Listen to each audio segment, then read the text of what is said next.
this country have long said enough is enough. So another year, another 16 days of activism against gender-based violence campaign, and it's no doubt a major event in the government's calendar. But every year, the activists themselves say that 16 days are just not enough to combat the alarming rising levels of rape and murder against women and children in this country. Police now say Themba in Pretoria and Lusikisiki in the Eastern Cape are among South Africa's rape capitals right now. In fact, more than 9,500 people were raped between July and September this year alone. And that's just the cases the police know about. SAPS says the problem is getting worse. So surely then, this campaign isn't working as well as it should. What needs to change? The Commission for Gender Equality's Javu Baloyi joins us this morning to discuss this further. Javu, thanks a lot for your time. 16 Days for Activism started back in 1991 by a group of activists. So 30 years since then. What impact has it had? Thank you very much. Thanks for having the Commission for Gender Equality.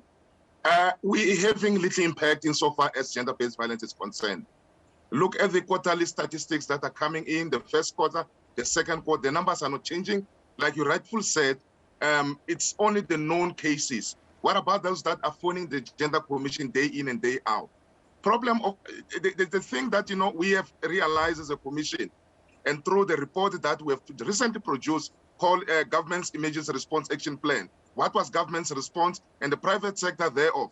We have realized that we need to move from rhetoric steps. We need to move to rhetoric to action. It is good to go out and have these wonderful campaigns, but we are on the ground as a commission. One of the things that we have realized is that the backlog in DNA testing, a lot of unscrupulous people are being let go because of DNA testing. Year in and year out, police will come out to the fore and say something is happening, we are dealing with a backlog. Secondly, the judicial system is not helping us at all.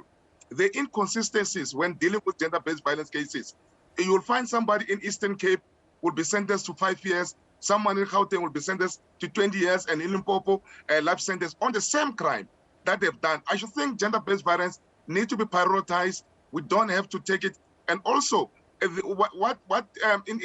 Western Cape they've done recently by appointing Jeffrey Donson.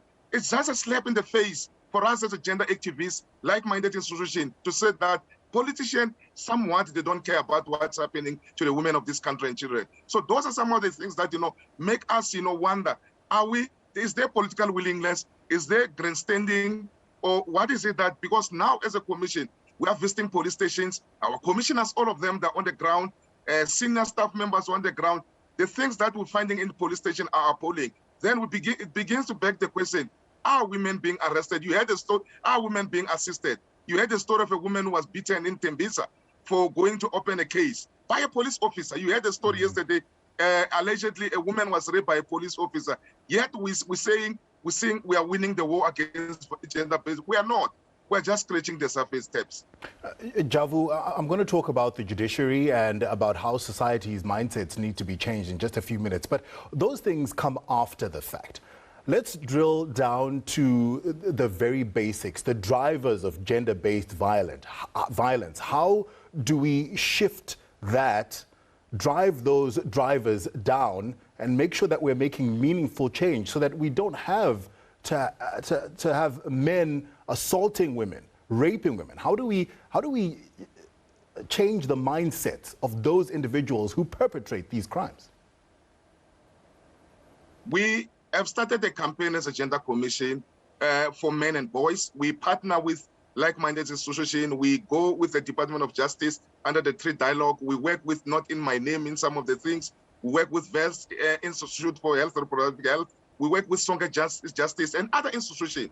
What we have realized is that we need to change the mindset of us men. We need to say, look, as men, we need to own up to the mistake. We need to call up our friends. We need also to use media as a partner in order to deal with some of the atrocities on the ground. Because if somebody says, Javu, you're a trash, and I said, I'm not trash, I know some other trash, but we're not calling them. We need to work with the church. We have signed a memorandum of understanding with traditional leaders. Perhaps one of the greatest injustices is that these young boys at an early age, they go to circumcision school in various provinces. When they're there, we teach them wrong things, how to objectify and demean women. more especially in my province in Limpopo and Eastern Cape and Mpumalanga, where we demean women, how they objectify women. We need to give them the Constitution of the Republic of South Africa. We need to also teach them that a boy child can do what a girl child does in the kitchen. And a boy child, it starts with basic thing. Who's told the boy child that pink is for girls, blue is for boys? We need to start there, where we engender their mindset at a young age. A boy child must go to the kitchen. A girl child must also do what the boy child does. Then there will be respect. We must also go to life orientation in the basic education tabs. You will see a fundamental change. All those teachers who are teaching life orientation must be capacitated with the knowledge, with the skills, so that when they take these kids, they teach them the right thing, not the book one. They know what society is going through. They teach them about statistics. These kids need to be protected at a young age, and it's upon us to do so. Those are the drivers of gender-based violence. They're being raped. Kids of 10 to 14, 17 steps, in 133,000 of them, they are pregnant, they've given birth in South Africa, yet we keep quiet. Javu, it's an enormous task that we have, and I'm not sure we're even making a dent. And like you say, we need to start with the basics right at the beginning, teaching our boys the right way to respect women. Thank you so much for your time. We appreciate it. Commission for Gender Equality's Javu Baloyi joining us this morning. Many of the women who've suffered the brutal reality of gender-based